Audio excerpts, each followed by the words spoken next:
Hey everybody, welcome back to my YouTube channel. Just checking in with you guys. Happy Easter. Today is Easter. Usually I don't like to do that in videos, but cuz it dates them, you know what I mean? But hey, it is Easter, and the reason You and your why teammates get things done.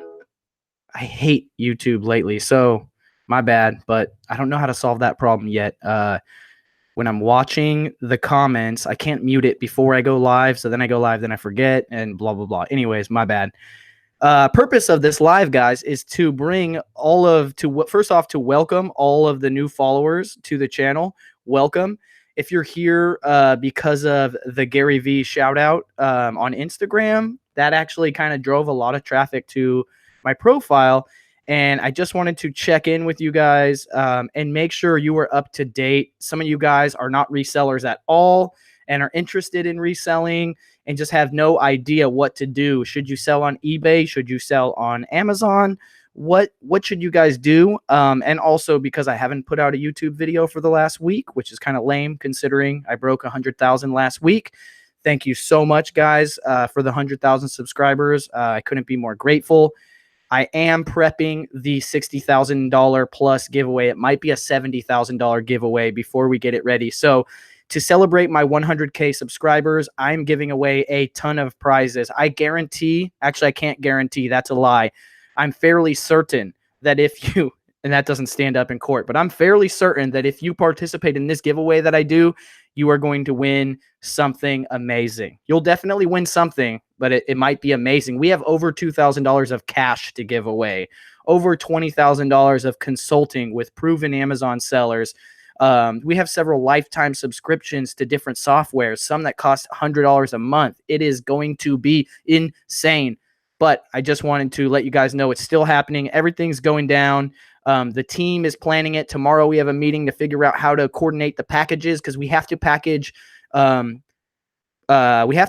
prizes together because separately there's over 150 separate prizes, and I'm not going to do 150 drawings. That's insane. So we're going to coagulate, if that's the word, all the prizes into one like super now and later or starburst, and then slice that up to you guys. So do not miss out on that. And before we get into this, guys, I just want to let you guys know, if you haven't grabbed my free Amazon course yet, please go grab that 100% free. Go to my website, resells.com. There's a pop-up. It should get your email, and then you get the free course. The free course will take you 2 to 4 hours to consume and will bring you up to speed. Almost everything that I'm going to cover in this video right now, including like whatever questions you guys give me, is probably in the free course. I designed it in a way so as someone who asked me what I do for a living and has no idea what selling on Amazon is or reselling in general, that they would have enough of an understanding after they consumed that to go out and start making money or to invest in gear or whatever, just to take it seriously. So go get that because it's just going to save both of us a lot of time, right? You're not going to be asking questions which are in there. But regardless, I'm still going to cover all of the basics in this video. The other thing is that if you're new to this and you want to learn a lot, I really recommend going over and consuming the first 30 episodes of the Reezy Talks playlist, which is my live show I do every Monday at 6 p.m. Pacific Standard Time. The reason being is because the first 30 episodes were all about 2 hours long. They're all live call-ins. I'm taking phone calls from people like you that have questions about Amazon FBA or reselling on eBay or whatever. So those questions are likely to be your questions too. And there's 30 episodes, which is like 60 hours of me answering people's questions. Also, those are also available on my podcast, which is on iTunes and other platforms. The cool thing about the podcast is there's no mid-roll ads, and you could listen to it like with your phone closed or whatever, because if you don't have YouTube Red, not only will you see ads on the Reezy Talks shows, your brother got to get paid, but you know what I mean? You can't close your phone or whatever. So iTunes podcast is great for picking up knowledge, and try to listen to it, at least on 1.25x, maybe 1.5 if you can handle it. After episode 30 on Reezy Talks, I started interviewing other sellers. So those are also really, really great. But first, do the 30 call-ins. If you guys have any questions at all at any time, please put them in the chat in all capital letters, questions. And then your question after that, and I will get to them. If I have any admins in the chat, I see Mel is in the chat. She will try and throw those back at me. So I appreciate that. Shout out to Mel O in the chat. And I just want to acknowledge some of you guys that showed up. We got Jinkies, we got Wesley Franks, we got Jorge Romero, Neil Pizarro, we got Danita Bazan, we got Reseller Spotlight, Golf Phenom TV, Balta Leon, Isaiah Odom, the coach is here, NASCAR Man 3345. Does that have anything to do with records? 3345? I'm guessing it does. Who else? We got Trend Tura. We got Mr. Van Zine. Please like the video if you guys are watching it. It helps with the YouTube algorithm, which is just one of those things I cannot control. Damn, 2 times in one video. I apologize, guys. Please smash the like button, and let's just get into it, guys. So if you guys follow me, you know that I sell books, or I would hope that you know. If you're very new and you just looked at like the last 10 or 20 videos on my channel, you might see a lot of shoe-related content. I do a lot of retail arbitrage with shoes, and those videos are doing really well on YouTube. So I'm going to make those videos because they're going to get more views, make me more money, and bring in new subscribers. Even though if you're new, you can't really go and buy Nikes like that, which I'll explain later. But that's besides the point. It got your attention, and that brought you into the fold. And now that I have your attention, I'm going to change your life. So I'm super happy to have you guys here. I can't even tell how many people are watching. I don't know why. YouTube is being weird to me. But so let's get into it, guys. A lot of you guys know about selling on eBay. Most people have an eBay account. They've bought something on eBay. Maybe they haven't sold. But a lot of people don't understand anything about Amazon. And I will talk about other apps later. But first, I'm going to cover the 2 main apps, which is going to be Amazon and eBay. And also, it's kind of tough. Don't let me forget, guys, but we can't talk about eBay is not just standing on their own next to Amazon anymore. eBay is like arguably already lost second place to Poshmark. And so we will go into that. And then there's another one, Mercari. But for the most part, most of the traffic's on Amazon. The rest of it's going to be like eBay and Poshmark. Mercari definitely has traffic. There's different platforms for different situations and different sellers. So, and of course, GOAT and StockX and all of this stuff. But for the most part, you guys probably want to learn about Amazon. And I'm assuming you guys want to learn about books, right, guys? I'm just scrolling the chat. I didn't realize I was so far out of date on the chat. There we go, guys. 142 watching. I appreciate your attention on this Easter day. So selling books on Amazon, what is it? How do you do it, right? So it's very basic, guys. In a nutshell, it's one of the easiest things you can do as a seller. Used books and new books, but used books are worth money. Not all of them, but the ones that are worth money, they have a potential to not only be worth money, or not only to be worth a lot, not just a little, but they're very likely to be overlooked and forgotten because most people don't think of books as being something that costs a lot of money. When they're done with them, they discard them. Even some students purchase books. It's included in their tuition. So even though that's a $150 or a $300 textbook, when they get done with their classes, they're happy to just throw the book away or recycle it or even get $5 for it because they don't even know how much the book costs. But most people, if they've never went to college and bought expensive books, most people don't think twice about selling a book for $1. And you can even still get books for $0.25 sometimes, which is pretty ridiculous. So used books are worth money. That is the first thing that you need to know. Used books are worth money. Big shout out to Wesley Franks for the $5 super chat. I very much appreciate it. All super chats will be used to purchase the finest micro brewery craft beers. 100% promise you on that. So used books are worth money, and you need to get them and you need to sell them. Where are you going to sell them? You're going to sell them on Amazon. Now, how do you know which books are worth money? Well, we're very lucky to have software that you can scan barcodes of books, CDs, DVDs, board games, toys, anything. We're talking about books for the most part right now, and see what the prices are on Amazon. So you can see, how many listings there are. You can see what the current new price is, and you can see what the current used price is. On top of that, you get a number called sales rank. which is very important. This is all straight from Amazon, guys. And when you start out, you want to use the Amazon Seller app. It's free. Selling on Amazon is actually free too. They do have a $40 a month pro seller plan, but you do not want to do that unless you're selling 40 items a month or more, or if you want to apply to sell in restricted categories. The reason is because you can sell for free, and Amazon will just take $1 of every sale if you're a free seller. So what that means is that if you sell 40 items a month or more, it would be stupid not to be a pro merchant. And it's kind of hard to find the sign up on Amazon to sign up for free. If you don't want to dig around to find it because they try to make you get the paid one, sign up for the paid one, contact support and tell them you want to downgrade to the free account. And then that's how you're going to do it. But once you have an Amazon account, you need the Amazon Seller app, and it has a camera function on there, and you can scan barcodes and you can see, what the market is on a certain item. Now, there's a few, besides what I said before, how many offers are there? What is the lowest new price? What is the lowest used price? What is the sales rank number? And I'll get into that in a second. And how many reviews does an item have? A lot of people discount reviews, and reviews are attributed by stars in the top of an Amazon product page, also called a product detail page. You could see it on the website. You could see it on the Amazon Seller app.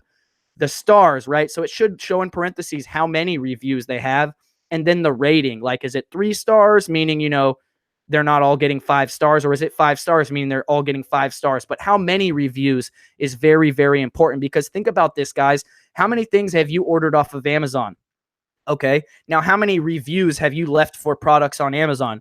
Many of you will say that you've ordered hundreds, if not thousands of things on Amazon, but haven't left a single product review on Amazon. Now, what does that mean? That means that when an item has 100 reviews, let alone thousands, it means it's sold a lot, because it takes a lot of sales to actually get those reviews. So quantity of reviews alone can let you know if an item is selling well or if customers like that item. The problem is that doesn't mean that it was selling well at the price that it's currently at. It does tell you that it sells well and customers like it, but you need to understand sales rank. And all of this information pertains to Amazon in general, not specific to books or whatever, but sales rank is a number that Amazon gives to every single item listed on Amazon. And what it represents how well an item sells. So, for example, the number one item, and I always say Harry Potter, the number one ranked item in books might be Harry Potter. I have no idea what it actually is. I remember when I was on Gary Vee's show, I asked him, I said the same thing. He interrupted me and he said, it's probably crushing it. It's probably crushing it. And then I double interrupted him and I said, do you know what number you got up to on launch day? And I think he said number 6, which is really awesome. They had to sell a lot of units to get that book from zero, from not having a sales rank at all, to being the 6th highest sold book of that day on Amazon. So what happens to an item is when an item has never sold, it has no sales rank, okay? No number at all. When it sells, it gets a sales rank number, okay? So when you see an item with no sales rank, it's never sold. If it has a sales rank, you know it's sold at least one time. Now, what happens is naturally or organically, however you want to say it, when an item doesn't sell on Amazon, the rank just travels up to higher numbers to get worse and worse. So let's say it had no sales rank and it sold one time, and that gave it a sales rank of like 100,000, which is not unrealistic. If it doesn't sell, it's going to go up 105,000, 110,000, 115,000. It just keeps getting higher and higher over time, the sales rank. And then someone else buys it, boom, and it drops back down to 100,000. And then when it's at 100,000, someone buys another copy and it goes down to 75,000. What you guys need to understand is that sales rank is not static. It doesn't stay the same. It moves. And when it doesn't sell, it gets worse. When it sells, boom, it spikes, throws it down. Then it starts getting worse again. And because of this, there's websites like Keepa, Keepa.com. It's not free anymore. Or Camel. I know it sounds ridiculous, but that's what it's called. Camel.com, which is free. And they track the sales rank of Amazon items over time, historically. They both have Chrome extensions that you can install, and it puts a graph on the product detail page on Amazon. This is extremely important because you can see the sales rank over time. So in the previous example, which I was saying how reviews indicate sales volume at some time. It doesn't mean right now. You could look at the sales rank chart and see not only the sales rank charted, but also the volume of offers charted over time and the prices that those different various offers were at when it sold. And that is insane because you could see that a sales rank was really good. And then for some reason, everyone doubled their price. And then the customer stopped buying and sold maybe only one a month when it was selling 10 a week before at a price that was half as low. So sales rank combined with reviews, combined with the amount of offers, all of that information ties together for a beautiful picture in your head that it's basically impossible to make a bad buy if you understand all the data and you know how to analyze it. Okay. Now, that being said, all of this stuff is going to be available in any good Amazon selling app that you're going to use. Now, the Amazon seller app itself does not have everything you need, but you don't need all of the information. I know plenty of people that do over $250,000 a year on Amazon, and all they use is the Amazon seller app. That's it. They use no other apps. Okay. Now, I can tell you for a fact, those people don't sell books, CDs, or DVDs. Why? Because books, CDs, and DVDs, they're not all, they're mostly worthless, right? So like 90, how's the sound? Sounds good? So like 96% of all books, of all CDs, of all DVDs, maybe less DVDs, are worthless. So the name of the game with books and CDs is how fast can you scan 100 so you can find 4 items to keep? Or how fast can you scan 1,000 so you can find, 10, 20, or 40 items to keep? That's the name of the game. So with books and media, it's very important that you have the best setup that you can use. And what that means is that you're going to need not just your smartphone, you're going to need an app, a special app that has a database. A database means that you can download the entire Amazon database into your phone. And there's 2 reasons why you need that. First and foremost is because it's faster. When you scan an item with any seller app and you waiting on live signal to go to the server and come back to your phone, even on the best cell signal, on the best day and the best whatever, you're going to wait 1 to 3 seconds for signal to come back, right? Now imagine you have a bad signal area or you're in a basement where you have no signal at all. Database will save you and allow you to scan in solid concrete buildings where there's no signal at all. But more important than that is the speed. Database is so fast that when you scan an item, the results are on the screen before you can look at the screen. Like if you had to look at the barcode to make sure you scanned it, by the time you look at your screen, the results are already there. It's extremely fast. Along with a professional selling app, and of professional selling apps, there's only 2 that I recommend. The first and foremost is going to be Scout IQ. If you want a 14-day free trial for Scout IQ, it is down there below in the links. And then also another app called Scout Lee. If you only sell books, I recommend Scout IQ. If you sell other items, I recommend Scout Lee. But they're both very, very similar. Scout IQ is newer. It's actually made by a bookseller. But either way, they're both very, very similar. They both have databases. Other than a professional database app, you need a scanner. And when I say scan, I should have brought one with me. I screwed up. It's a little thing like the size of your car key fob to unlock your car. Some are bigger, but it's basically a wireless Bluetooth scanner that can scan barcodes and then hook up to your phone, and it spits the barcode back to your phone, just like as if you had a keyboard hooked up to your phone. It's pretty much exactly the same. And while I am on the topic of directing you guys down there to click on stuff, go into the description of my YouTube videos and just dig through there. There's a lot of stuff. I know I put a lot of links, and it's not just because I want to make affiliate commission. It's because it's actually useful stuff that you guys can use. I wouldn't put it down there if I didn't use it or if it wasn't worth it for you guys to use. So go through the description, check out all that stuff down there. There's supplies, there's software, there's all kinds of stuff. So for books, you want to be a serious bookseller, you need a professional app with a database, Scout IQ or Scout Lee. Second, you need a Bluetooth barcode scanner. You could get one for about $40 on Amazon. The brand I recommend on the cheap end is called Nadamu. Shout out to Avery Romer, Avery the Romer, for suggesting this one. Nadamoo. It's like $40, I think, on Amazon. Cheapy. I cannot attest to the longevity of this. There's another scanner. Some people have had good results with, other people hate, called the eYoYo, EYOYO. It's also 30 or 40 bucks. It's a little clunky.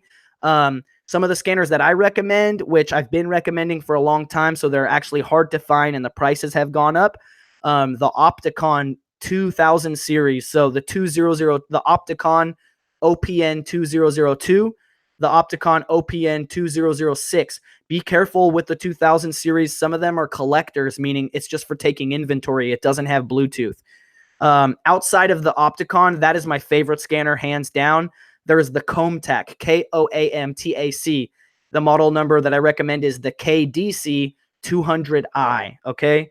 Again, $100 or so. It might be a little bit more. On top of that, what else? Another scanner, I really like this scanner. A lot of people don't even know about it. It's the Socket 8CI. And I think they actually discontinued that model, so it has a new model number if someone wants to go up on Socket's website and figure that out for me. But also just you might find one for cheaper on eBay, 8CI. It's a different form factor. It's flat, but it's thinner. I like it a lot.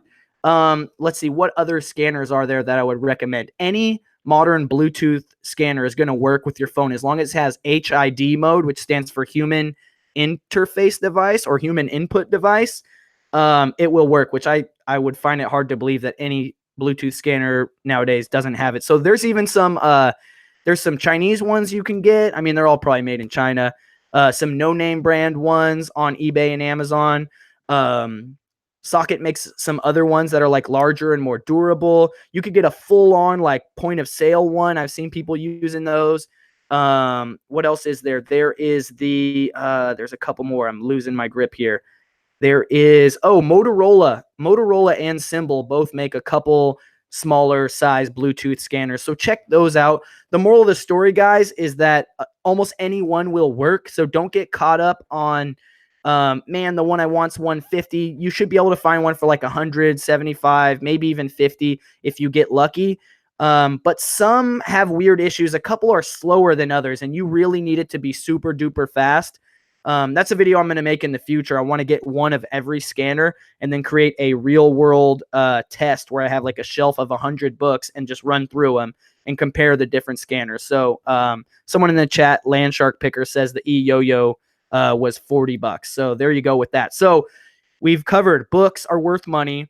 We've covered the things you need to know how a book is worth money. And that also applies to other stuff.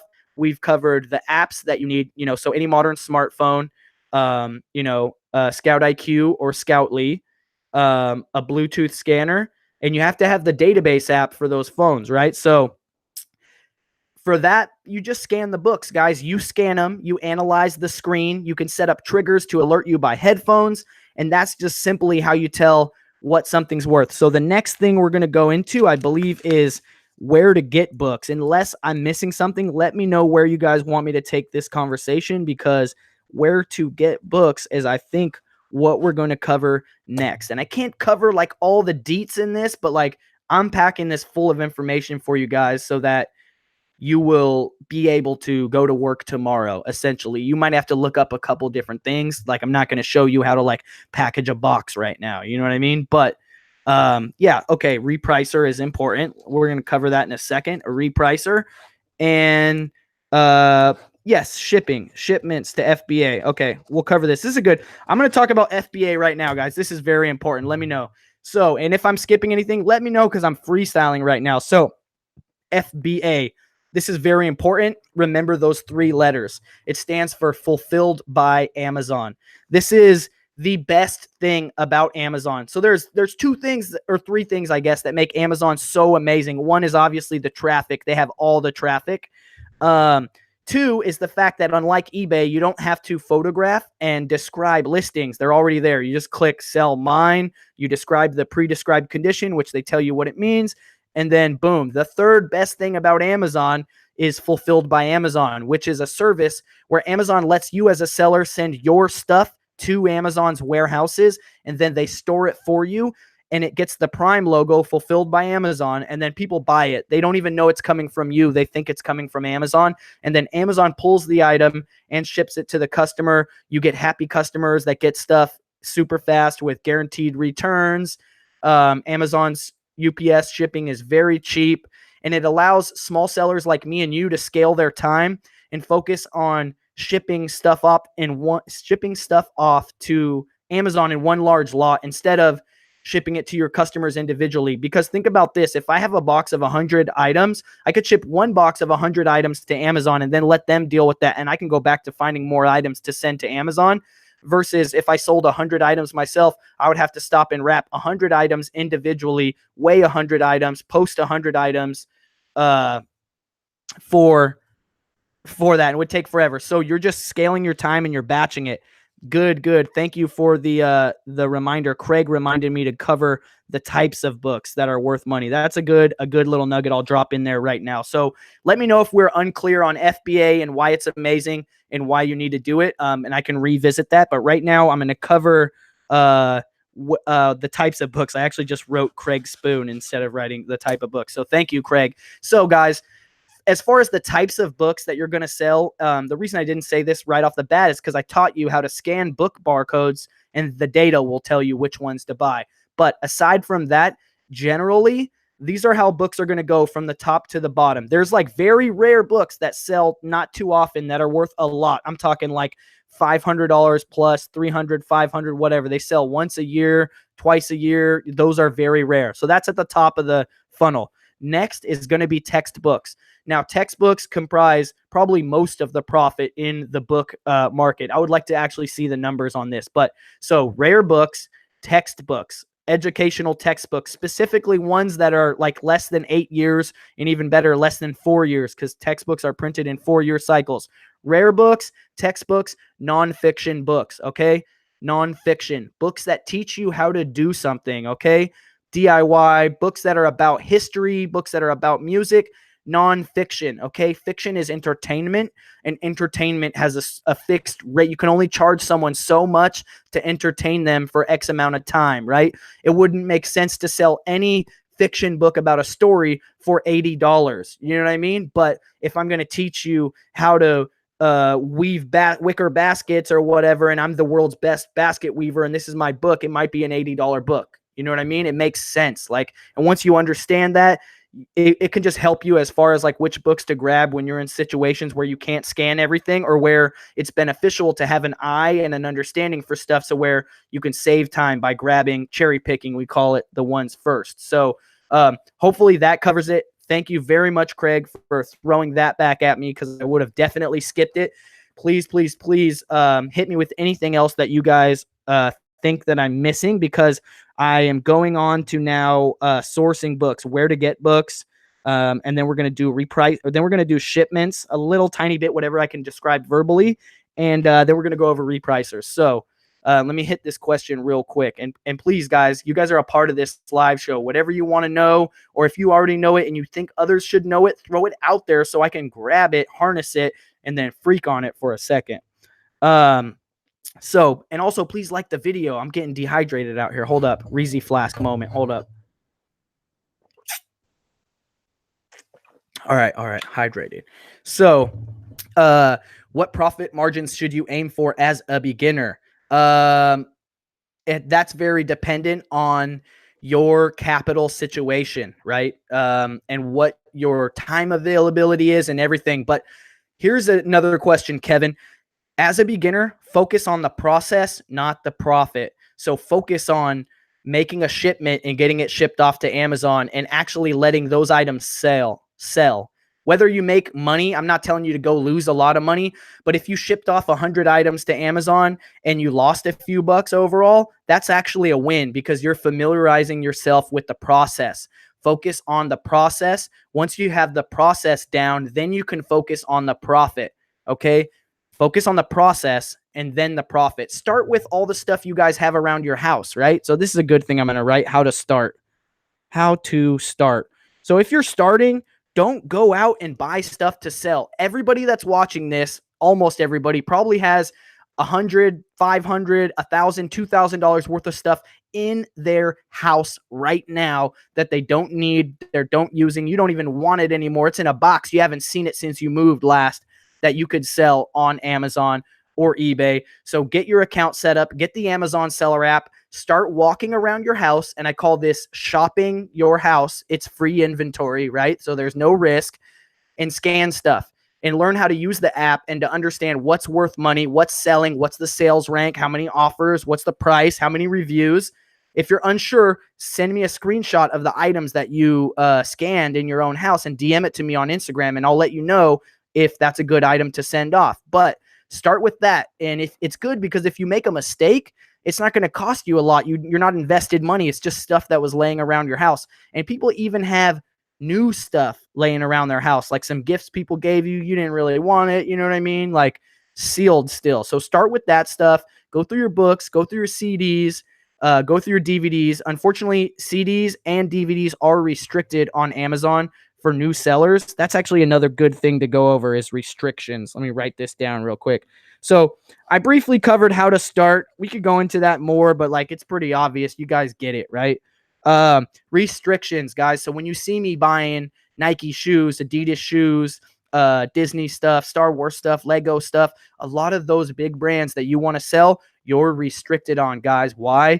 The reason is because Amazon wants to make sure that the customer experience is exceptionally awesome. That's why they have the traffic, because they keep customers happy, which means they keep customers. So why would they want to let somebody who just started selling on Amazon, who maybe has malicious intentions or maybe doesn't, but just doesn't really know what they're doing because they haven't focused on the process yet, creating a situation where they upset a customer and that customer never wants to come back to Amazon again, and you just wreck the lifetime value of that customer for Amazon. So you have to understand that for Amazon to give you a chance to sell to their customers, which have exceptional lifetime value to them, they're going out on a limb for you and they want you to earn it, right? So they're not letting anyone who can sell on Amazon sell anything. You have to earn it. Well, here's the good news, guys.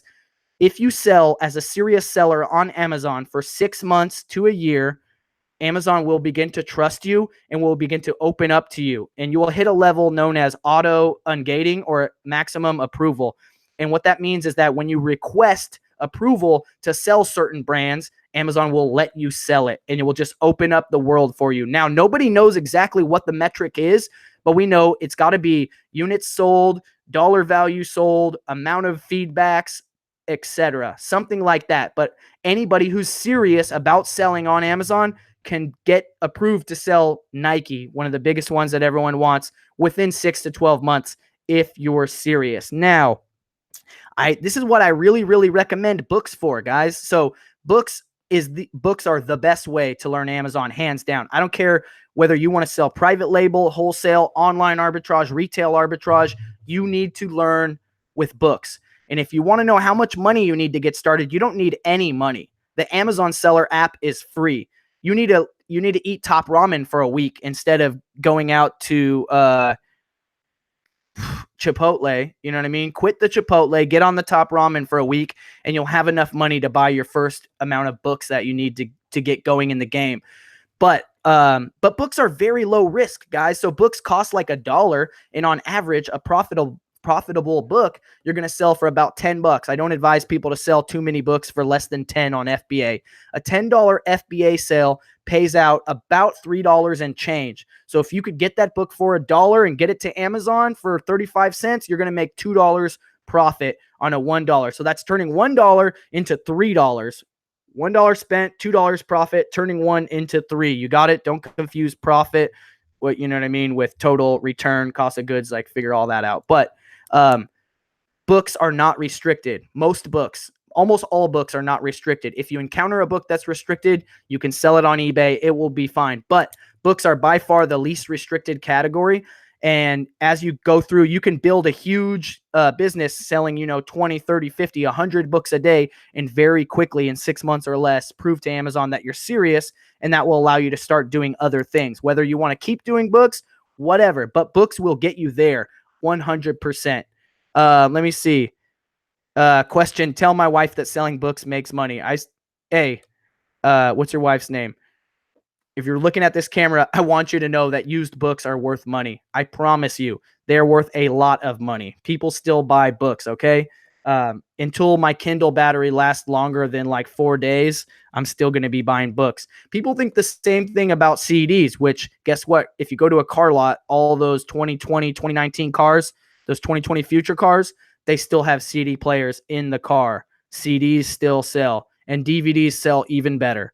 But books definitely sell. So I got a little bit derailed, but did we cover restrictions thoroughly? Does everybody understand that like a lot of stuff you want to sell will be restricted, books are not, and if you tough it out and prove to Amazon that you're serious about selling on Amazon and making a business out of it, just not just a hobby, then you will be able to start selling other brands and selling in other categories.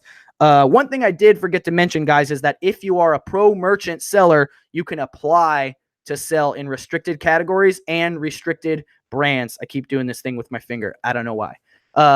But that's very important, guys, because what I want you to do, if you saw my recent Target video where I said something like the title is "This Feels Like Stealing," in that video, I show you guys how to apply, how to request approval in a certain brand from your phone while you're selling.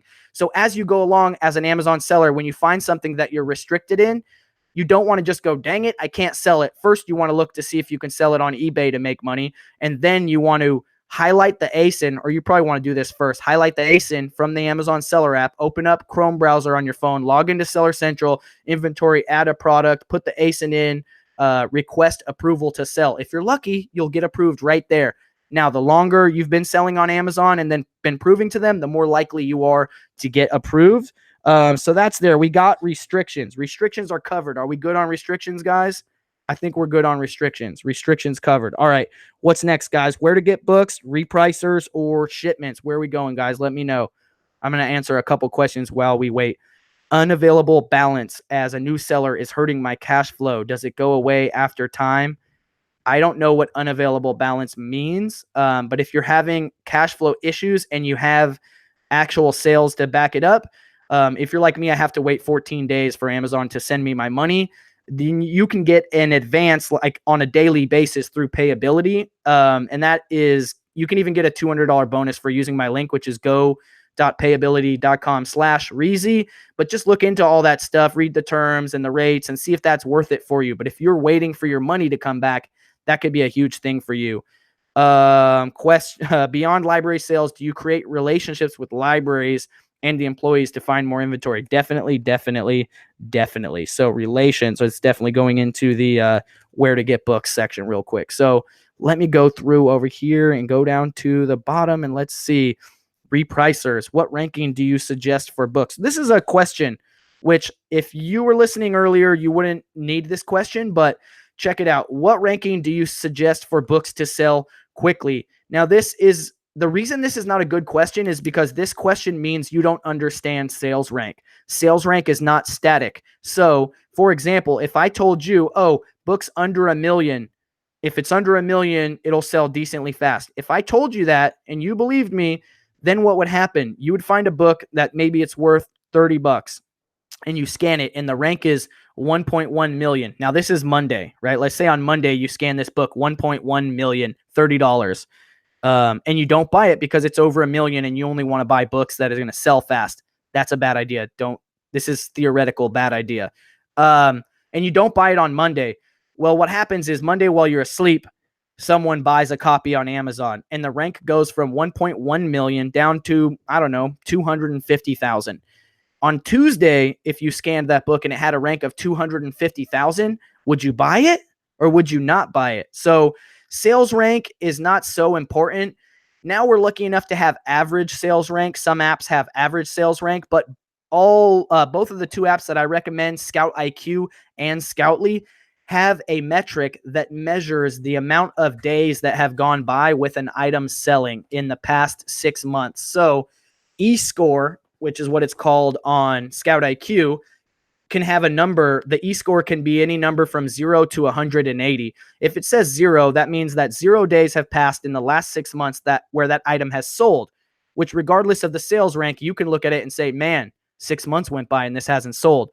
And that eScore could be as high as 180, which doesn't mean that it sold 180 times. It actually most likely definitely sold way more. It just means that it sold at least once every single day for the last 6 months. So that is a very important metric. On Scoutly, I believe it's called sales count, but it's the same thing. I almost prefer this. I definitely prefer this number more than sales rank because I can look at it and I can just understand the velocity of an item, right? And the reason it's super important is because I can understand that I'm willing, if there's a lower amount of times this item is sold, I want the profit that's going to come back from it to be higher, much higher. If I'm buying items that are very low margin, like I'm paying $1 and I'm only going to double my dollar and profit only $1, I want that to be one of those items that has a sales count or an E-score of above 100 or maybe even 180. Very, very important to understand. So I can't really answer your question, but I can tell you that if you're looking at a book and the rank is over 1 million, you should always do a little bit more homework. Put on your Sherlock Holmes hat, get out your magnifying glass, and do a little bit more work on that, okay? Let me go back to the chat and see if anyone has any questions. So Playlist says, do you have a list of all the required apps, products, items needed to start? Yeah, you need 2 things. You need your cell phone, or 3 things. You need an Amazon seller account, you need a cell phone, and you need the Amazon seller app. That's it. It's all free. You need those 3 things, and you need to follow me, or else it won't work. Those 3 things plus follow me, you're in the game. Let me see. How long will they keep the books in FBA before they return them back if they don't sell? Great question, John. Never. They will let them sit there forever and continuously charge you 1, 2, 3, 4, 5 pennies a month. Forever. That is part of their business model, is they make money off of us for storage. Sourcing books. Okay, we're going to go into sourcing. Someone said, do you need a bank account or credit card for FBA? You definitely need a bank account to sell on Amazon. And you should have a credit card if you're serious. If you don't have any credit, get a secured credit card and start building it up. I never signed up for credit cards out of high school. So when I was 25, I believe, is when I got my first credit card, which was a $300 secured card that I had to put my own money on and use. And then after a year, I got, $1,000 card, a 5,000. Now, what is it? 10 years later, I have like over 100 grand in credit. Let's see. Why, when I talk to other scanners, they say don't use FBA, and why do they seem to get upset when I scan all the books? So they might be misdirecting you. And also, people are just lame. People just don't understand stuff. So FBA does have a lot of high fees, and I always talk about FBA. I only sell FBA. I do not want to store stuff and pack items. Actually, that's kind of a lie. I will randomly sell some stuff merchant fulfilled, which means non-FBA, which means I hold it and I ship it. But that's usually a rare occasion. I'm selling something, I want to beat everyone else to the market. It's like Game of Thrones Oreo cookies, and they're worth money now and they won't be worth money then. It's some kind of situation where I want to get in and get out very quick. The demand is so high, there's no reason to. But there's another reason why you wouldn't want to sell FBA, is because of the fees. So if you sell merchant fulfilled and you're a bookseller, you could sell books that are worth less money and still make money. So selling FBA, for example, an $8 book makes you about $1.35. This is the standard book. If you sell it for $7, you're going to make about 35 cents, which is getting scary. If it's a very, very light book, you might be able to sell it for $6-ish. Now, merchant fulfilled, you could sell almost any book for $6 and make $1 still. Or it might be 50 cents. I don't do it myself. But the point being is there's less, because the FBA fees aren't there, you have more of a margin as a seller. And a lot of merchant fulfilled sellers just deal in volume. So they might only be making 10 cents, 15 cents, a quarter, $1 every time they wrap a book that goes out, but they're paying people $15 an hour to wrap books all day. And you can wrap a considerable amount of books in an hour, and they're just sending out hundreds a day, right? So that's a volume play, merchant fulfilled sellers.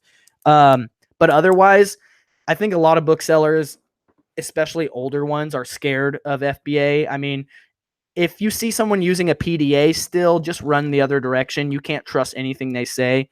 They probably don't even know how to work email very well. So, but let's go on to sourcing, guys. Sourcing books, the best part, the funnest part. So let me rip this page off so I don't forget about, I ripped it in half. Oh, well.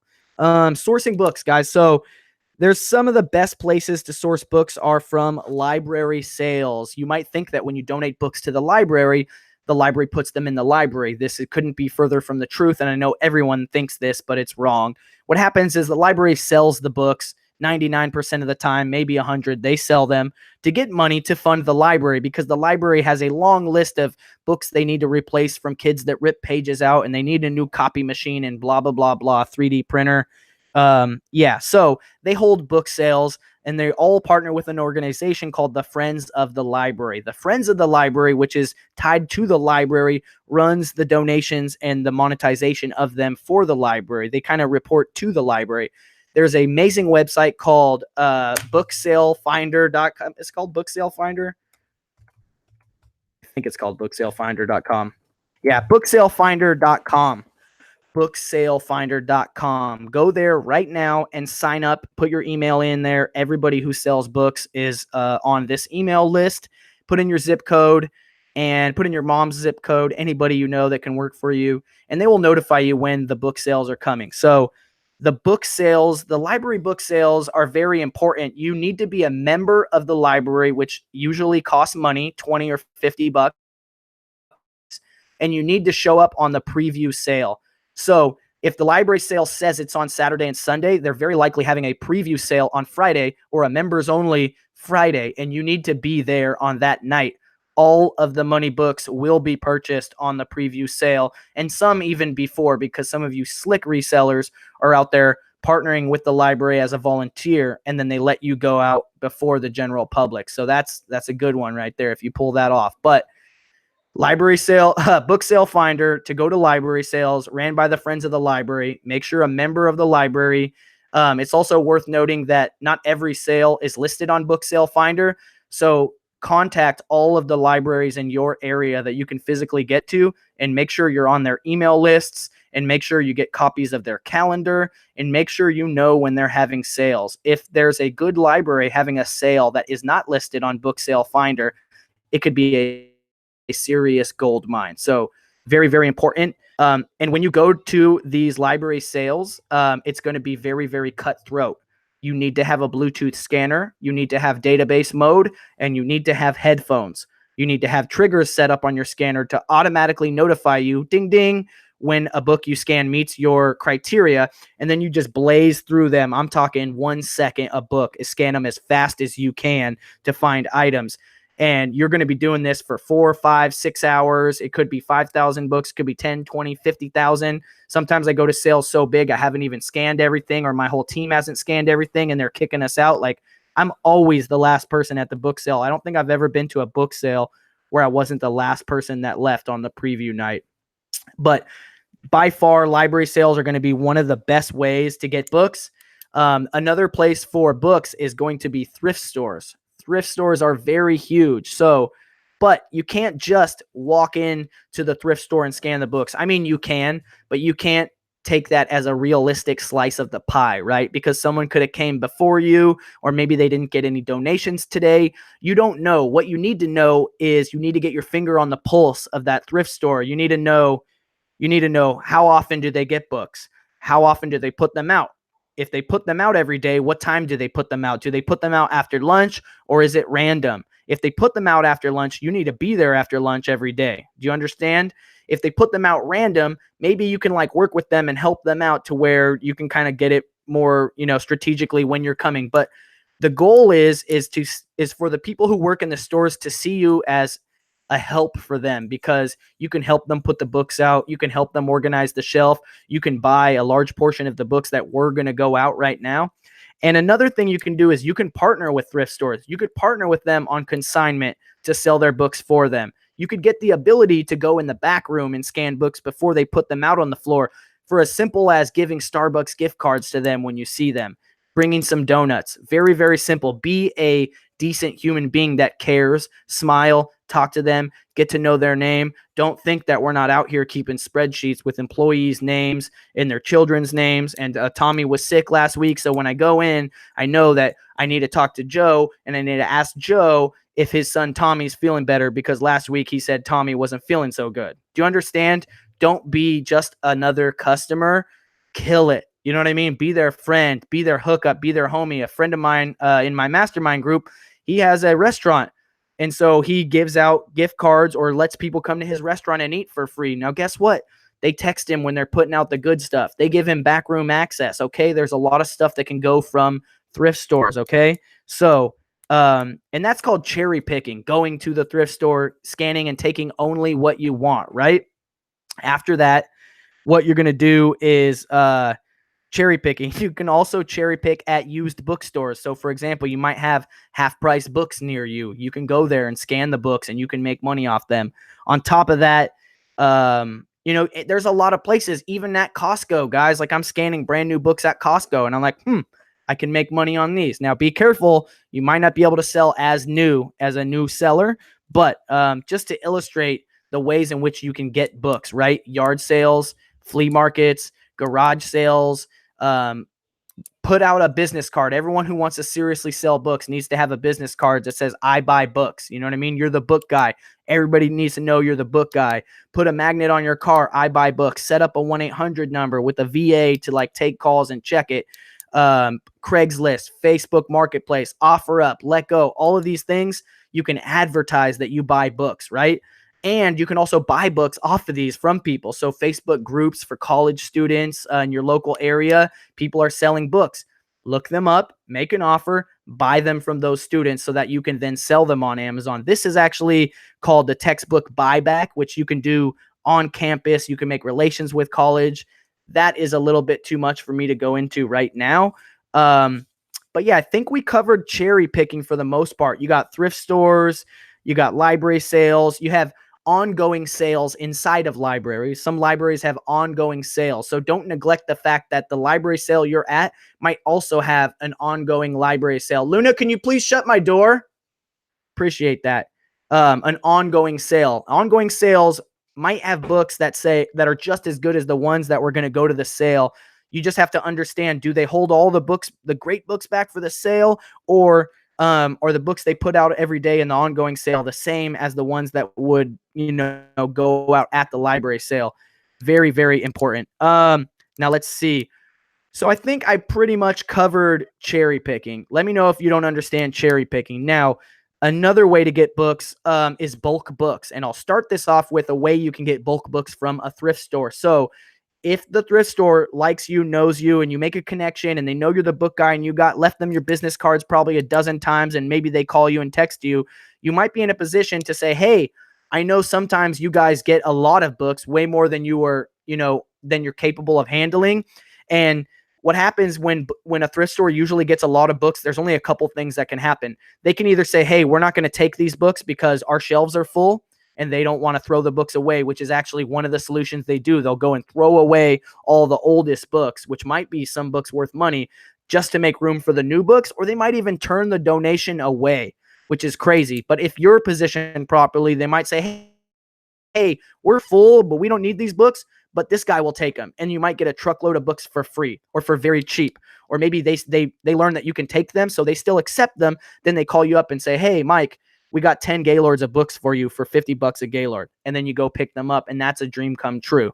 So all of those things, those are ways you can get books. But bulk books in general, bulk books, which is like getting Gaylords, that's a volumetric measurement. Don't come at me sideways. Bulk books, trucks of books, Gaylords of books delivered to you. Where are you going to get them from? Recycling companies, paper recycling companies, recyclers. There's really no strategy to it, guys. Get on Google, get out the phone book, start calling and start emailing recyclers, all recyclers, and not just near you, anywhere in the country. Call them all and ask them if they have books, because you want books, and whatever it costs, figure it out. Get the trucks shipped to you, shipped to your warehouse, wherever. Figure it out. Bulk books. Now, bulk books can be insane. It could be, a small warehouse or a storage just with Gaylords, and you're breaking your back going through them, and then you got your laptop, whatever, all the way to a very large operation where people get, 5 full truckloads a day, and they process, several truckloads a day, and they have conveyor belts, and the conveyor belts are lined with people scanning on both sides, and they have dumpers that dump Gaylords onto the conveyor belt. It can get very intense, but it can be profitable, guys. So bulk books, cherry picking books, and then online arbitrage. So online arbitrage is buying online and then selling back online and capitalizing on differences in prices. Now, there is nothing in this world that fluctuates in price more than textbooks. All right. So, what happens is in the summer, when nobody is going to school, there's no demand for textbooks. But college students don't know this. They just want to sell their book. They just got out of college. They're free for the summer. They want that money back to go, to Daytona Beach or whatever. So, they sell their textbooks. They want it to sell in the summer. They want their money back. But guess what? When there's no buyers, when there's no other students that need books right now, the price is going to go low because there's a high supply of people selling, but there's nobody buying. The demand is low. All of the buyers are actually resellers at this time, almost all of them. There is some summer classes. So the name of the game is buying popular textbooks when the demand is low, which since the supply is high and everyone's competing, it goes down. The price just drops because these are not professional sellers. These are hobby seller college students that just want to sell this one item and get their money back. They're scared. It's the capital of scared money. Boom. Hobbyist sellers equals scared money. So the prices come down. And you are buying these books when the price is down and then holding it till August or till December, January, or August, September, which is textbook season in America, and selling them. And if you don't believe me, do yourself a favor and go to Google Trends, which is analytics for Google searches, and look up the word textbook in America and look at the way this thing just looks like a double arch suspended bridge every single year. It's clockwork, I promise you. So there's some tools you can use to do this. The only online arbitrage textbook tool that I recommend is eFlip. There's also a link down there that you guys can click on. I believe it's a 21-day trial. If you aren't able to find some good books and make some money in 21 days, it probably isn't worth it to you. But just to put into perspective, one of my followers who does 100% online arbitrage using eFlip did over $1 million in sales last year, and they have a full-time job. So and also to illustrate what that was, they actually spent $250,000 buying books, but they also did $1 million in sales. And I think what it came out to was about $250,000 of profit for them. So they made $250,000 in profit on the side. They still have a full-time job, and they just worked a few hours every evening when the family was watching TV, buying books. Okay. And they actually sent them all to a prep center, which even blows my mind more. A prep center is useful for people who do online arbitrage or wholesale. Basically, instead of receiving your item at your house or warehouse and packaging it and sending it to Amazon, you could buy stuff and send it straight to a prep center, specifically in a tax-free state. So you save money already on sales tax, and then they process it for you for a fee and ship it to your Amazon account. That's a prep center, and it's a very, very beautiful thing. Please smash the like button, guys. There's 3 people that hit the dislike button. I don't know who those 3 guys are. But so far, I think we covered sourcing books, guys. Did we cover sourcing or did we not cover sourcing? Let me know. Did we cover sourcing? The goal of this is to just let you guys understand it and just get in the game. A lot of you guys are new, and I want you guys to just get everything you need right now so that next week you can go out and start fresh and change your life on this journey of making internet money, because it's not just books. It's not just Amazon. This is the gateway to changing your life and changing your lifestyle to get it to where you want to be, to have a life that means something to you, to where you could spend more time with your kids, to where you can do the things you want, to where you can go the places you want to go. It's all about having freedom of lifestyle. And I promise you, nothing will get you there better than making money on the internet, specifically selling books. Once you have more money, you have more options, right? You have more time. Maybe you can decide to do YouTube and pursue that like I have.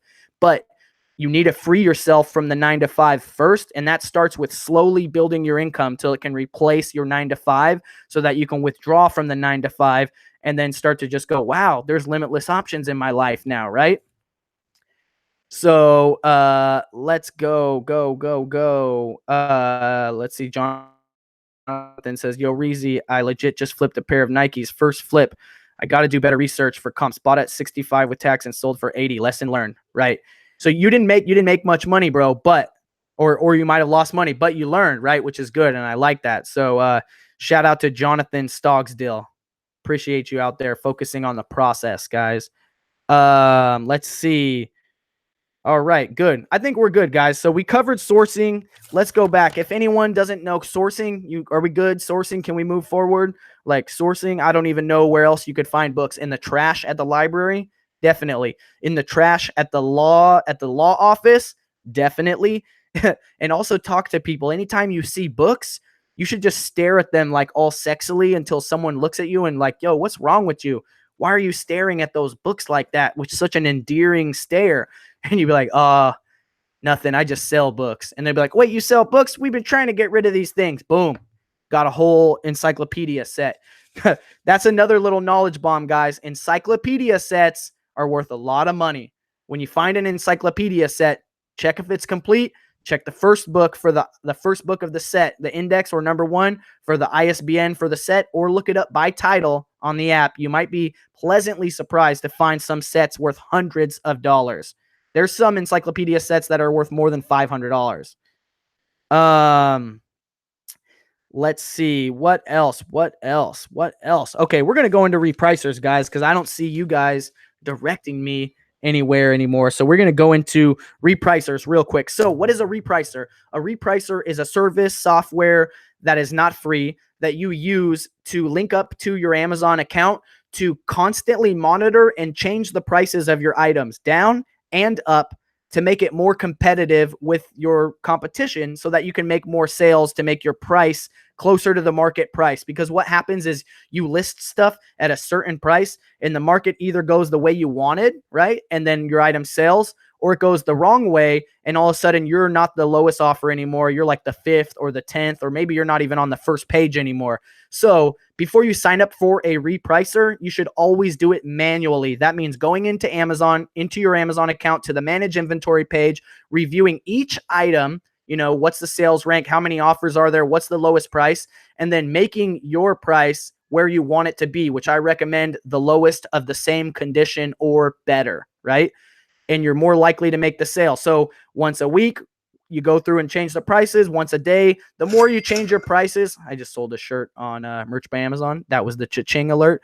The more you change your prices, the more likely you are to have the buy box or the price that the customer wants to pay, which is the lowest price usually for that offer. And the more likely you are to make the sale. So, but you should do it manually and understand it so you can get a hold of it. What happens is at a point your inventory becomes too large, thousands of items, for you to manage effectively repricing it manually. And at that point, it might be very suggested of me. I recommend you to get a repricer. The cheapest one you can use for books that works, but it's kind of janky. I do recommend it though, is Reprice It. It's very cheap. REPRICEIT.com. It's not a one size fits all. You have to set it all up.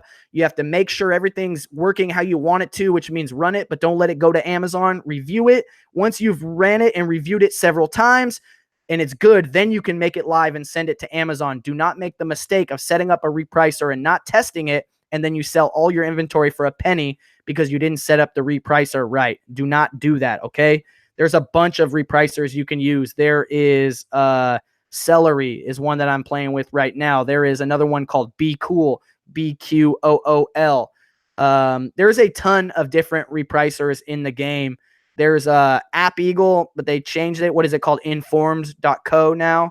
There's a bunch of repricers, but the name of the game is a repricer is something you should have when your inventory hits a certain volume threshold because you can't keep up with repricing anymore, and you're going to make sales. I promise you that if you've been manually repricing and your inventory is you can't handle it anymore and you sign up for a repricer, I promise you, I will bet you money that will be your best sales day ever. The day you turn on your repricer because you've had it with trying to keep up with manual repricing, I promise you will be your best sales day ever. So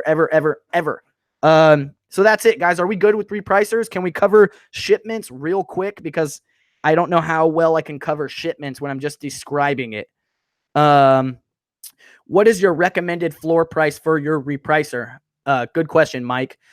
That varies because depending on what repricer you're using. So Reprice It, for example, is very basic. It doesn't have a profit-based trigger, and it doesn't include weight into the consideration. So, you know, you're going to want to put a higher value. So on Reprice It, I think my minimum is $7. It might be $8. And what happens is I have books that are like over 2 pounds. And if I sold them even at 8, maybe definitely at 7, I would lose money. But I have books that are lighter than 1 pound, and using Reprice It, they can't get repriced down to the market price because it's not going to go under 7 or 8, and the market's at like $6, and I could still make $1 at 6 because it's a very light book. All right. So Some repricers do have profit-based triggers, and some include weight in the calculations. So that's different. But generally, if you don't have weight or profit, I would say $8 because that covers you on 2-pound books. Let's see. With Reprice It, do you know which is better to use, their intelligent repricer or buy box? Don't use the intelligent repricer at all. And no offense to Reprice It, but their software is just not the best. It's not very intuitive. There's a lot of obvious things that it should have that it doesn't have.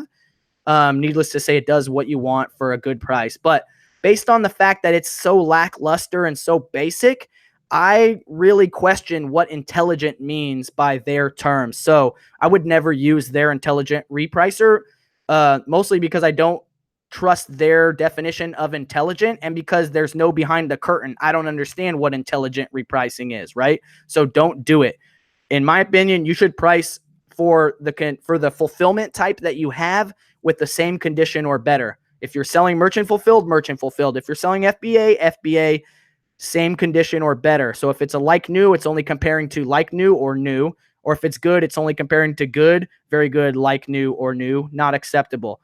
Or better is important because you don't want to have your used very good book listed for a price higher than the new price. That doesn't make sense. Most situations, customers would buy the new that is cheaper. Most, not all, but you guys get the situation. You get the point of it. Those little type of optimization things help you to make sure you're selling your items. They're not sitting a $1 or $2 away from where they actually need to be to make the sale. Okay, so let's go into shipments real quick, guys. Shipments. A shipment, when someone says shipment, they mean that they sent stuff to Amazon. Real quick, Daniel says, are you listing items such as electronics and kitchen appliance on Amazon? If so, do you use FBA and list them on both Amazon and eBay? I am, and I don't cross-post unless I'm having issues with Amazon selling something. So I would just send it to Amazon. You just got to wrap it up and keep it going. Lots of bubble wrap. So back to making shipments. So guys, basically, when you get items to send to Amazon FBA, you need to list them in Amazon. And then in your Amazon inventory, you need to find those items, check box next to them, and then say convert to fulfilled by Amazon. This will start the process of making a shipment to send items to Amazon FBA. And it's fairly simple. It goes through the process. It teaches you, it tells you everything how to do it. Also, if you're unsure, Amazon themselves has something called Seller University, and they have tons and tons of free training videos on how to do Amazon. You don't need any of the gurus. You can go learn straight from Amazon themselves. But with the shipments, all right, so you basically get it listed into Amazon, and that could be as simple as going to the page of the item on Amazon when you're logged in and clicking sell yours, sell mine, or from inside of your Amazon account going to manage inventory, add a product, right? And that's how you start listing stuff. So once you get it listed, you convert it to fulfilled by Amazon. That gets the shipment process going, and you just follow along with the steps, putting it what it says into what boxes. It's going to split it up and say we want some here and we want some there. And you're just going to have to follow along because that's too much for me to explain here in this video. So you're going to have 100 items. They're going to say send, 50 here, send 20 there, and send the last 30 over here. So if it takes, only one box, put it all in one box. If it takes more than one box, you have to put it in multiple boxes. You cannot exceed 50 pounds per box unless a single item weighs more than 50 pounds into Amazon FBA. So get it listed, get your shipments made, get the things packed into the boxes. You probably have to put stickers over the barcodes. If Amazon tells you they need stickers, they need stickers. You print the stickers out on your computer. You can use a regular printer and print on Avery 30-up labels, or you can get a Dymo 450 or a 450 Turbo and use those to print single FBA labels, and they go over the barcodes of the items. The purpose of these is for the Amazon employees to track the inventory. You cover your items with the stickers. You put them in the boxes. 50 pounds or less, going to where they're going to go, put in the weight. Amazon gives you a very fair rate. It's 25 to 50 cents a pound approximately using UPS or FedEx, which is very, very cheap. Compare that to what you would pay shipping an item to a customer yourself for 1 pound, first class, even $3, right? So packing them into boxes, taking them to FedEx or UPS, or having them come get them, or you're friends with your UPS or FedEx guy and you just give it to him when he comes, whatever. Amazon gives you the shipping. Like I said, you weigh it, tape it, pack it up, send it off. Once it's off to Amazon, your job is now to go buy more stuff and just repeat the process. So the process is simple. Buy what you can sell, list it, ship it off, manage it, and make sure that it's actually selling. And then just keep doing that again and again and again, especially if you're doing books. So, excuse me, Luna, can you please shut my door? I don't appreciate that. Sorry about that, guys. I don't understand when you tell people you're live. I'm gonna have to lock the door next time. But I think that is basically it, guys. What is there anything I didn't cover? Please let me know, especially if you hung out through this whole thing. Just let me know. Is there anything that I didn't cover in this essentially masterclass for selling books on Amazon or just getting in the game? What did I miss out, guys? What did I miss? Who got questions still? I'm opening it up to questions. Do we got any questions, Mel? Is Amazon shipping free if you keep the stuff at your home until it's sold? No, nothing in life is free. You're going to have to ship it yourself, either using Amazon's shipping or you can use, USPS rates using Pirate Ship or something like that.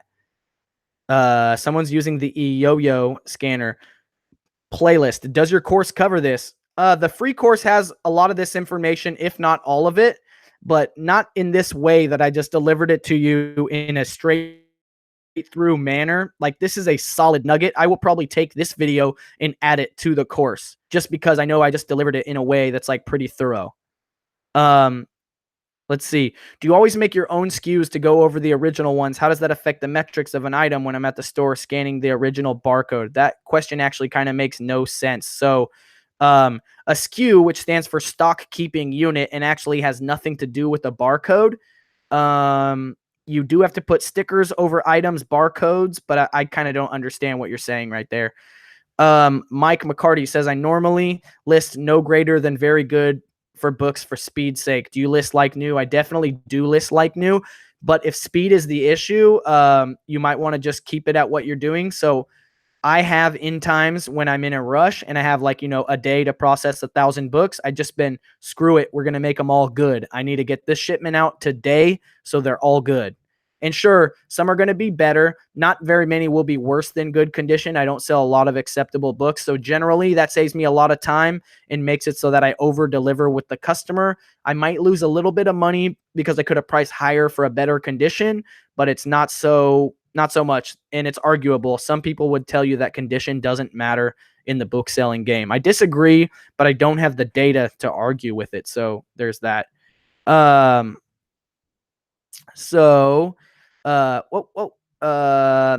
says, Reezy, been selling books on Amazon since 2015, live in New York City. Seems like everywhere I used to go to find books is a bust now. So many people selling books now. Any pointers for me?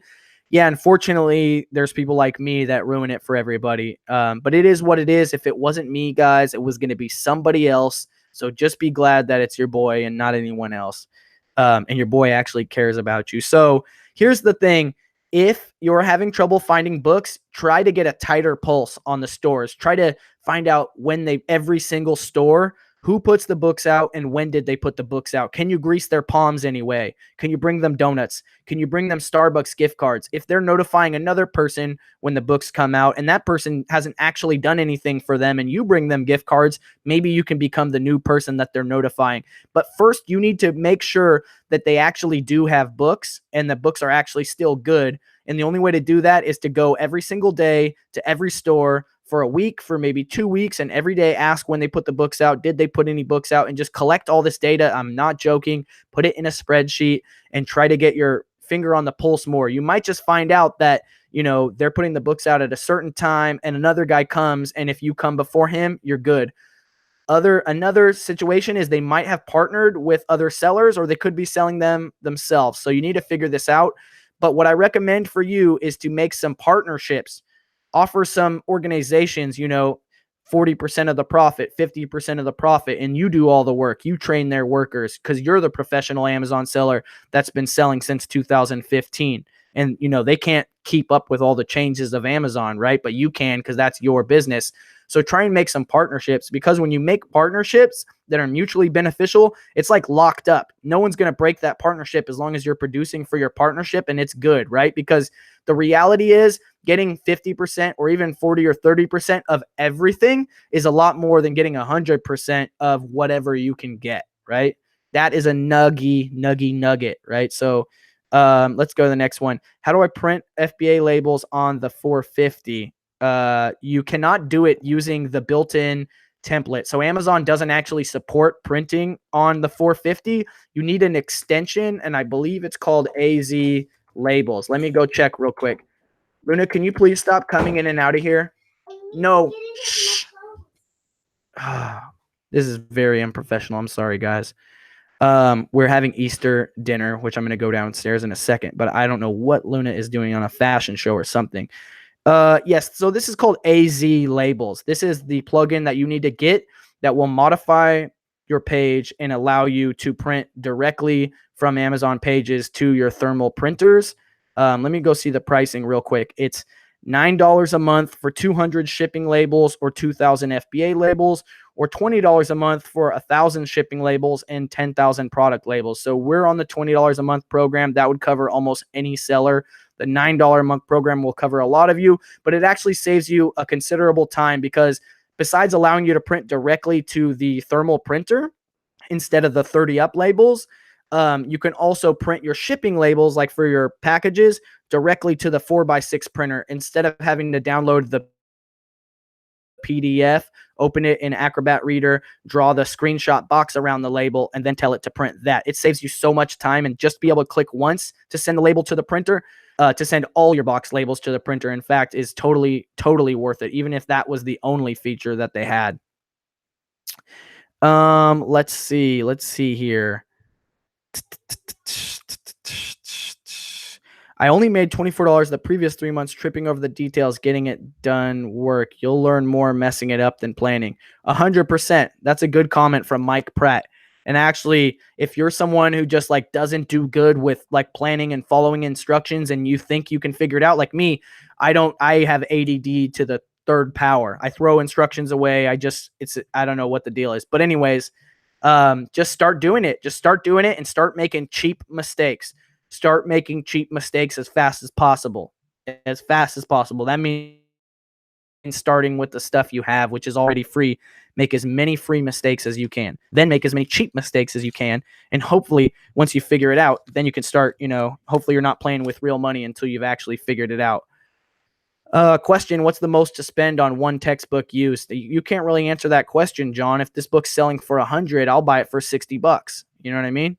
If that's actually going to probably only make you about $20 profit, but still that's worth it if it's a fast selling book. So the more a book is worth, the more you can be willing to pay. For the most part, 90% of the places you source books, the worth of the book is not going to affect the price that you're buying it for. You're probably going to be getting it for a couple bucks, if not $1, no matter what. The only time where you're probably going to be paying considerably more for books that are worth more is if you're doing a book buyback scenario, or you're buying directly from college kids because they know how much the books are worth, or they know what they want to get from the bookstore or whatever. Another question from Mike says, what do you think about creating relationships with libraries to scan their donations? Yeah, it's pretty much exactly what I just talked about. I paid 20 cents for them to label mine so far. I'm only a couple weeks in, though. Maybe I should be more thrifty.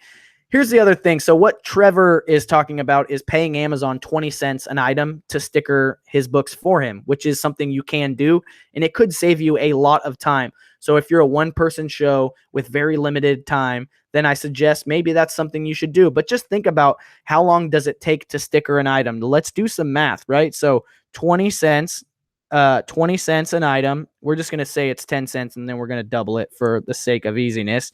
And let's say you can sticker, I don't know, 20 items in a minute. That's 3 seconds to sticker each book, which is totally doable. So that's 20 items in a minute, and that's going to cost $4. That's going to cost $4 already with Amazon. 20, let me do some math. I don't want to seem stupider than I actually am. Hold on. That's going to cost, I need to just close that window. 1 second, guys. I'm just getting the calculator out real quick because I am freaking retarded, I guess. So 20 items times 0.20. Yeah, that's already $4. So in 1 minute, you're getting charged $4 for a work that you just did in 1 minute. So imagine you maintained that rate for a whole hour. That's $240 that you're paying Amazon to sticker books in an hour. $240 an hour. So if you can do them yourself at a rate of 20 books a minute, which is one every 3 seconds, you can save a lot of money. Instead of paying Amazon $240, you can essentially pay yourself $240 an hour, right? So then again, if that's stopping you from getting that thing out so that you can go get more books the next day, it might be worth it for you. But I recommend you guys that are just starting out and bootstrapping, you got to do that work yourself. That's a lot of money. I mean, maybe you have kids, you can pay them to sticker them if you don't want to or something, but don't pay Amazon $240 an hour. Let's see what I'm trying to do some math. I want to make sure I'm not wrong. Let's see. 20 books a minute times 60 minutes. That's 1,200 books, right? 20 books a minute times 60 minutes.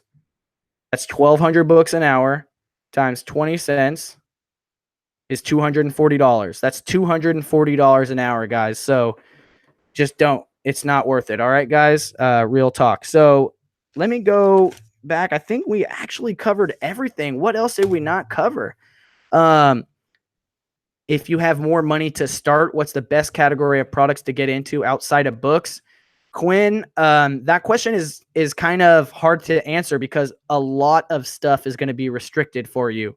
There's going to be a lot of stuff you find that's worth money that you're going to have to sell on eBay until you build up your statistics on it, your metrics on Amazon, so that you can get ungated. So, if I told you electronics, consumer items, consumer electronics, you have a very fast, they're very low beta. They sell fast.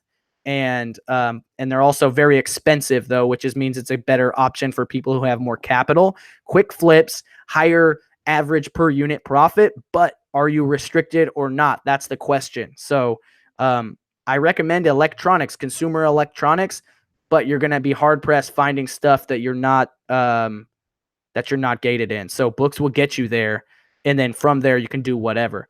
Yes, this is a KC hat. I'm not from Kansas City. I do have a lot of peeps that live in Kansas City. Unfortunately, I spent 7 years of my life in Salina, Kansas, which is actually the butthole of America. A couple good things came out of that. I met my wife. I had my first kid. And then I got out back to California. And a lot of my friends moved to Kansas City. So this is when you see me rocking a KC hat or a Jayhawks hat, that's just me spreading a little bit of that rectangular love for Kansas. Even though I don't like Kansas, I'm fond of it. Does that make sense? Question: how do you think about deciding to pay yourself and how much of your cash flow? I've seen a lot of friends quit their jobs too soon, go back to work, and never start the hustle again. So, Mike, Mike is killing it with questions. Shout out to Mike, man, driving the ship right now. That's a very great point, and it just depends on how risky you are. I answered this question before in the last live show. I believe I said, I'm comfortable doing almost anything with 3 months of money on the deck. You know what I mean? Other people might want, 9 months, 10 months, 2 years. Some people might do it with only 1 month's worth of pay, right? So do not quit your full-time gig until your reselling gig is bringing in the same amount of money and more, because you have to think about health insurance too. Health insurance is very, very expensive. It's like at least like $500 a person to get not even good health insurance. So if you're getting health insurance through your business and you're not going to have it when you leave to start your own business, you need to add that into the play as well. But as far as deciding to pay yourself, I don't recommend that you pay yourself at all until you get things going, until you've, got some tools, you've got some software helping you. And in fact, I recommend you hiring your first employee before you even start paying yourself, unless you want to do the work yourself for the rest of your life. You should use the capital to invest in the business, not necessarily in yourself, but and as long as you keep your full-time job, then you can afford to not pay yourself. But at some point, you have to start paying yourself, because that is what makes you realize the value of your actions, of your time. And are you doing something right now that you could pay someone $12 an hour for and you wouldn't work for $12 an hour, so why are you doing it if they'll do it for $12 an hour? But you'll never realize that if you're not actually paying yourself. So keep all of your money from reselling separate bank accounts, separate cards, everything completely separate. And there will be a time that comes that you need to start paying yourself, and you have to do it at some point, because it's what it pushes you to grow the business, to keep it more sustainable, to get a little bit and think, well, I need a raise. Well, I can't afford to give myself a raise until the business makes more money. So then you need to focus on your business. You see how that goes? But don't neglect paying yourself. A lot of people make the mistake of just throwing all the money into an account and kind of living out of it. And you kind of end up not knowing what your time is actually worth. So, great question, but it's going to be different for everybody, because some people are used to the Top Ramen lifestyle and some people want to go to Olive Garden 3 nights a week, right? So it's different for everybody. What is camel.com used for? For tracking sales rank history through time. Sales rank graphs, very important. Let's see. Is it possible to build a business using virtual assistants and online arbitrage, sending that to a prep center and fully automating your business without touching your products? It's 100% possible, Quinn. And Kevin Blackburn from the UK, he does this. I believe I interviewed him. I might have not interviewed him yet. If not, I need to. But Kev Blackburn from the UK, he does online arbitrage. His Instagram, I believe, is at Life Success Engineer. Also, his YouTube, shout out to Kev Blackburn. But he does a fairly automated OA system using virtual assistants. OA is online arbitrage.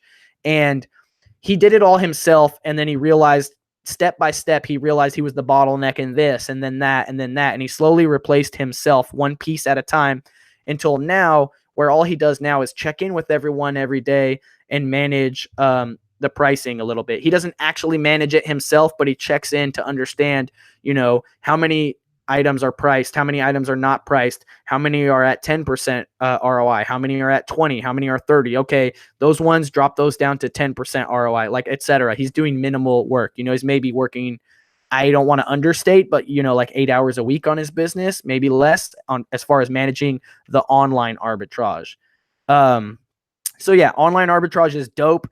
If you want to do online arbitrage, you have to be using tactical arbitrage software. By far, hands down, the number one online arbitrage software suite. Basically, it scans Amazon and like 1,000 or thousands of other websites, and it compares the prices together and tells you what you can buy to make money. So you literally select a store or a category in a certain store and then run your scan, and it compares it to Amazon. The results come back. You filter everything out, find the ones that meet your criteria, verify that it matches on the website as the actual Amazon product. Boom, bang, bing, you order it. It shows up, you send it to Amazon, or you order it to a prep center, which could save you sales tax because they're in a tax-free state, and then they send it for you. So oftentimes prep centers charge like a $2 per item flat rate fee. And in California, I pay 9.25% sales tax, at least in the county where I live. That means if I order an item that's $100 to me, it's actually going to cost me $109.25. But if I ordered that same item and shipped it to a prep facility in New Jersey or wherever, I'm actually going to pay exactly $100 with no sales tax, and then they're going to charge me a $2 per unit processing fee. So my total cost to get that to Amazon would be $102, versus if I shipped it myself, it'd be a $109.25 plus wages of processing labor for my employee, plus 25 to 50 cents a pound to ship it to Amazon. So you can see how having a prep facility makes a lot of sense, not just time and scale wise, but financially. I think I missed a super chat. I wanted to say shout out to DJ Royale for the $1 super chat. Appreciate that so much. We got an eBay question real quick, and I'll throw that one out real quick. It says, what would be your all three best breakdown for pictures and picture quality, equipment, filter, setting, background? This is great, guys. So don't worry about pictures for eBay so much, because what happens is sometimes people worry too much about picture quality, then they don't even take pictures, and now they're not making sales. You need to make sales. So any photo is better than no photo. I'm talking like sunlight against the side of your house, whatever. But there's a few steps you can do to greatly, make your image quality better. Obviously, if you have lights, great. You need light. If you don't have lights, take the photos outside where there's sunlight. And you don't need a fancy backdrop. Sometimes I've used just 2 cardboard boxes, one on the cement and one leaning up against the wall to make a backdrop. And I kind of think there's a little psychology with that. The buyer sees a cardboard box, a brand new one or a UPS priority one, like, oh, they're going to put it in the box. It's ready to go. Or you can just get a poster board. Literally go to the Dollar Tree and buy 2 poster boards, put one flat on the ground, and then put one like, you know what I mean? Hit them up like this. Sorry, like that, like a L shape, one leaning against the wall, one flat, and then put them in a cardboard box or whatever, wherever the light's at, or the light's at your outside sunlight, or you get your lamp and you put it right there and you take the lampshade off, whatever, and you can turn the brightness up on your phone when you're taking the picture.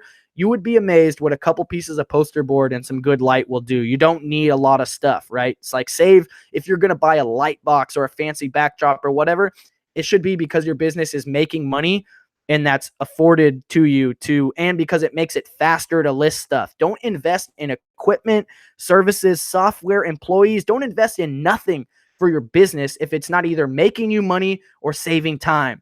And because, as we know, time is money, guys. I think that's about it, guys. I got to go back downstairs and participate with Easter for the family. So I appreciate you guys so much. Stay tuned for the 100K giveaway. Tomorrow, 6 Pacific Standard Time, I'm doing a live show with Flip, who is another reseller. I don't even know his first name, so it's going to be exciting to actually meet him and see how he's hustling, and hopefully deliver some knowledge to you guys. That's my live show, Reezy Talk, 6 p.m. Pacific Standard Time every Monday night. Check me out on the podcast on iTunes. Check out my website, resells.com. If you don't have the free Amazon course yet, what are you doing with yourself? Otherwise, guys, I love you. Happy Easter. Thanks for tuning in. And remember, if you ain't flipping, you slipping. Peace out, guys. Have a good night. Happy Easter again.